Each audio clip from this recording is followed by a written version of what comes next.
Hi hello అందరికి నమస్తే, welcome to our channel. నా పేరు రవీందర్. కొత్త పలుకులు రాసేటువంటి ఆ వ్యక్తి ఎవరు మీ అందరికి తెలిసిందే. ఇప్పుడు జగన్మోహన్ రెడ్డి ఆదాని కేసులో అవినీతి చేశాడు, లంచం తీసుకున్నాడని చెప్పి ఇక జగన్మోహన్ రెడ్డి అరెస్ట్ కావడం ఖాయం. జగన్మోహన్ రెడ్డి జుట్టు చంద్రబాబు చేతిలో ఉంది, చంద్రబాబు చేతిలో పాశుపతాస్త్రం ఉంది అని చెప్పి కొత్త పలుకులు రాశాను అనుకుంటూనే అన్ని పాత పలుకులు అవన్నీ కూడా. సో దానికి సంబంధించి ఈ వీడియోలో మనం మాట్లాడుకుందాం.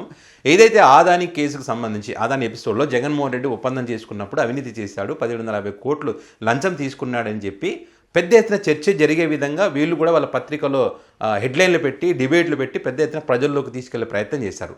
అవినీతి ఇంకా నిరూపించబడలేదు, ఇక్కడ కేవలం ఆరోపణలు మాత్రమే. ఇక్కడ అమెరికాలో ఏదైతే ఆదాని కంపెనీ పైన ఒక ఆంధ్రప్రదేశ్కి సంబంధించి కాదు, మిగతా రాష్ట్రాలకు సంబంధించి కూడా ఆరోపణలు వచ్చాయి. మేము పెట్టినటువంటి పెట్టుబడులు వేరే రాష్ట్రాలకు తీసుకెళ్తున్నాడు, వేరే దేశాల్లో పెడతా ఉన్నాడు అని చెప్పి వాళ్ళు ఏదైతే ఆదానిపైన ఆరోపణలు చేశారో ఆ క్రమంలో ఈ ఆంధ్రప్రదేశ్కి సంబంధించి కూడా ఒక ఆరోపణ వాళ్ళు చేయడం జరిగింది. తప్పు చేశారనడానికి ఎవిడెన్స్ లేవు అక్కడ. ఇంకా జగన్మోహన్ రెడ్డి ఆదానితో లంచం తీసుకున్న దానికి సంబంధించి ఎక్కడైనా ఎవిడెన్స్ ఉందా? ఇగో పలానా ట్రాన్సాక్షన్ ఇలా జరిగింది, ఇగో పలానా రోజు వీళ్ళిద్దరు కలిశారు, ఈ పలానా రోజు కలిసిన క్రమంలో ఆ మరుసటి రోజే జగన్మోహన్ రెడ్డి యొక్క ప్రతినిధి వెళ్ళి కలిసి ఈ రకంగా అక్కడ డబ్బులు తెచ్చుకున్నారు, పలానా లండన్లో కలిశారు, పలానా అమెరికాలో కలిశారు, పలానా యూకేలో కలిశారు, ఇక్కడ ఎక్కడో చోట కలిశారు, ఈ రకంగా జరిగిందని దానికి సంబంధించిన ఆధారాలు ఉన్నాయి. ఏ ఆధారాలు లేవు. మరి ఆ ఆధారాలు ఉంటే కనుక బయట పెట్టి ఇగో ఈ రకంగా ఇది జరిగింది కాబట్టి జగన్మోహన్ రెడ్డి అవినీతి పరుడు, అవినీతి చేశాడని చెప్పండి. అంతే తప్ప ఏం చేయకపోయినా కూడా జగన్ అవినీతి అవినీతి అవినీతి, జగన్ ఆర్థిక ఉగ్రవాది, జగన్ సైకో, జగన్ శాడిస్టు, ఈ రకంగా ఆరోపణలు చేసి ఎన్ని రోజులను కాలయాపన చేస్తారు మీరు? నిజంగానే మీరు చెప్పినట్టు చంద్రబాబు చేతిలో జుట్టు ఉంటే, చంద్రబాబు చేతిలో పాశుపతాస్త్రం ఉంటే గనక ఇప్పుడు ఇమ్మీడియట్గా ఏదైతే జగన్మోహన్ రెడ్డి ఆదానితో చేసుకున్నటువంటి ఒప్పందాన్ని అగ్రిమెంట్ ఏదైతుందో అగ్రిమెంట్ని క్యాన్సిల్ చేసేయండి. క్యాన్సిల్ చేసేసి ఇదిగో ఇది క్యాన్సిల్ చేస్తా ఉన్నాం ఈ అగ్రిమెంటు, ఎందుకంటే జగన్మోహన్ రెడ్డి అవినీతి చేశాడు కాబట్టి, లంచం తీసుకున్నాడని మాకు పక్క ఎవిడెన్స్ ఉన్నాయి కాబట్టి ఆ ఎవిడెన్స్ ఇవే అని చెప్పి చూపించి అప్పుడు అగ్రిమెంట్ క్యాన్సిల్ చేసి జగన్మోహన్ రెడ్డి అరెస్ట్ చేయండి.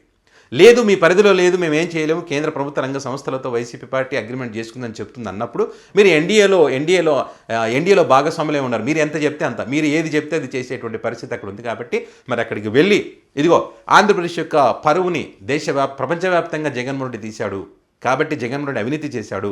ఇప్పుడు ఈరోజు అవినీతి చేశామని మేము అంటుంటే కేంద్ర ప్రభుత్వ రంగ సంస్థలతో, అంటే అప్పుడు అధికారంలో మీరే ఉన్నారు కాబట్టి వాళ్ళ సమక్షంలోనే అగ్రిమెంట్ చేసుకున్నాం కాబట్టి ఎక్కడ అవినీతి జరగలేదు అని చెప్తా ఉన్నారు. మరి దీనికి సంబంధించి మీరేమంటారు అని చెప్పి వాళ్ళని అడగండి. నిజంగా వాళ్ళు కనుక జగన్మోహన్ రెడ్డి తప్పు చేశారని భావిస్తే దానికి సంబంధించినటువంటి ఆధారాలు ఉంటే వాళ్ళ చేత చెప్పించి జగన్మోహన్ రెడ్డిని అరెస్ట్ చేయండి. ఈ అగ్రిమెంట్ కూడా క్యాన్సిల్ చేస్తూ, ఈ అగ్రిమెంట్ ఇక్కడే కాదు మిగతా రాష్ట్రాల్లో అగ్రిమెంట్ కూడా మొత్తం క్యాన్సిల్ చేస్తూ అప్పుడు అరెస్ట్ చేస్తే దానికి ఒక అర్థం ఉంటుంది, మీరు చెప్పేదానికి ఒక విలువ ఉంటుంది. అంతే తప్ప ఎప్పుడు పాత పాటనే కదా, మీరు కొత్త పలుకులు అని చెప్తూ పాత పలుకులే పలుకుతూ ఉన్నారు.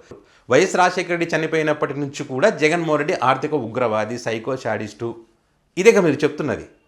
జగన్మోహన్ రెడ్డి ఏ విషయంలో మీరు వదిలిపెట్టారు? అప్పుడు పెట్టినటువంటి కేసులకు సంబంధించి ఇప్పటివరకు ఎన్ని కేసులు నిలబడ్డాయి? అందులో మీకు అనుకూలమైనటువంటి వ్యక్తి ఇప్పుడు ముఖ్యమంత్రిగా ఉన్నారు కదా, మరి ఈ ముఖ్యమంత్రి ఎన్ని కేసులు స్టే తెచ్చుకున్నాడు? మరి వాటిని ఎందుకు విచారణ ఎదుర్కోలేదు? మరి ఆయన అవినీతి చేసినట్టు కాదా? మరి ఎందుకు వ్యవస్థల్ని మేనేజ్ చేసి ఈరోజు నేను తప్పు చేయలేదని చెప్పి ప్రతి విషయంలోనూ నిజంగా నిజాయితీ పరుడే అయితే, నిజంగా నిప్పే అయితే మరి ఎందుకు స్టేలు తెచ్చుకున్నారు? దాని గురించి మనం మాట్లాడడం, దాని గురించి మనం రాయం. వాళ్ళు తప్పు చేస్తే రాష్ట్ర ప్రజలకు నష్టం ఏమి ఉండదు. స్కిల్ డెవలప్మెంట్ స్కామ్లో చంద్రబాబు నాయుడు గారు అవినీతి చేస్తారని తేలితే ఆయన అరెస్ట్ చేస్తే ఇప్పుడు వీళ్ళు ఏమంటారంటే, వీళ్ళ కొత్త పలుకులు ఏం రాస్తారంటే, వాళ్ళు ఏదైతే చంద్రబాబు నాయుడిని స్కిల్ స్కామ్లో తప్పు చేయకపోయినా కూడా అరెస్ట్ చేసి 53 రోజుల పాటు జైల్లో పెట్టి ఆయనను ఇబ్బంది పెట్టి, ఈ వయసులో కూడా ఆయనను అంత టార్చర్ పెట్టి ఆయనను వేధించి ఆయన ఆరోగ్యం బాగాలేకున్నా కూడా మరి బెయిల్ రాకుండా చేసి, మరి అదేవిధంగా ఆయన కుటుంబాన్ని, అదేవిధంగా ఆయన రాజకీయంగా అనగదొక్కేందుకు జగన్మోహన్ రెడ్డి కక్షా సాధింపు రాజకీయాలు చేశారు. కాబట్టి ఇప్పుడు చంద్రబాబు నాయుడికి అవన్నీ వాటికి సంబంధించి పగ తీర్చుకోవడానికి ఇప్పుడు సరైనటువంటి సమయం దొరికింది. ఇప్పుడు ఇది జగన్మోహన్ రెడ్డిని ఈ విషయంలో అరెస్ట్ చేసి కటకాటాల్లో వెయ్యాల్సినటువంటి అవసరం ఉందని చెప్పి చంద్రబాబు నాయుడు గారి కన్నా ఈయన కొత్త పలుకులు రాసేటువంటి వ్యక్తికి ఎక్కువగా ఆతృత కనిపించినట్టుగా ఉంది.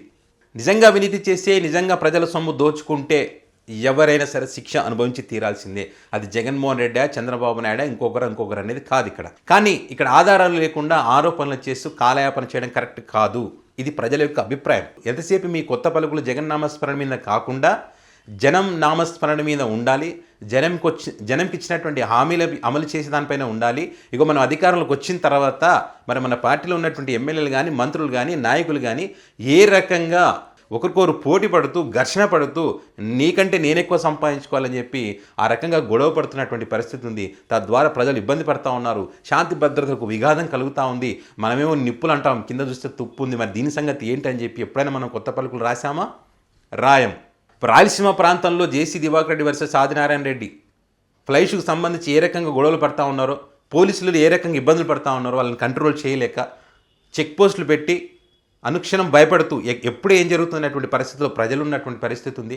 ప్రశాంతమైనటువంటి రాయలసీమ ప్రాంతంలో మళ్ళీ ఘర్షణ వాతావరణం కనిపిస్తూ ఉన్న పరిస్థితి ఉంది. ఎంతసేపు నేను సహించను, ఇలాంటివి చేస్తే నేను సహించను, గతంలోనే చెప్పాను సహించనని చెప్పి చెప్తాం, కానీ సీరియస్గా ఎక్కడ మనం ఫోకస్ పెట్టాం, సీరియస్గా ఇది జరగకూడదని చెప్పి ఎక్కడ వాళ్ళపైన చర్యలు తీసుకోవట్లేదు. దానికి అర్థం ఏంటి? తీసుకోవట్లేదంటే జనాలు ఏమనుకుంటారు?